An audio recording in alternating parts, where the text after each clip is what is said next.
been sitting here thinking, I'm so sick of Al Sharpton. The only time when you come out and you want to help the black people is when something happens with the white people. And it's usually the police. I want you to stop. Like, sit down somewhere.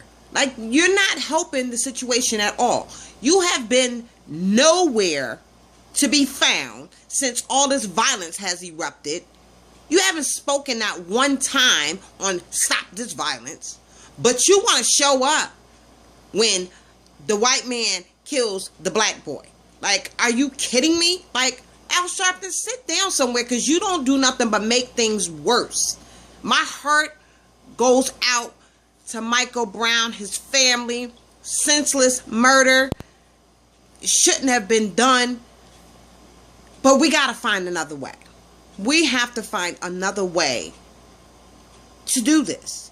Violence is not going to get us anywhere. We've been doing this for too many years. Like, stop.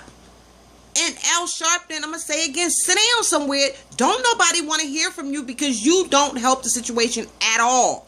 You'll make things worse. You're not for the black people for real. You're for yourself. Only thing you want to do is see yourself on TV. And I'm a little tired of seeing you. Like, it's ridiculous. You come out for your 15 minutes of fame, and then you're nowhere to be found. Where were you at when the Springfield Police Department killed my nephew? Huh? Where were you then? Huh? Where were you when there's drive-bys in every urban community in America, when it's black people killing black people? Where are you then? Nowhere.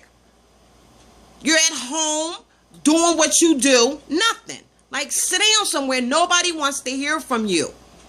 Now, can we get some real people to help with this situation? Like, this needs to stop. These black kids needs to stop dying by the hands of the people that's supposed to be to protect and serve. Like, are you kidding me? Like, Al Sharpton, for real. I'm like so sick of hearing your name. I'm so sick of seeing your face like you're useless. Sit down somewhere.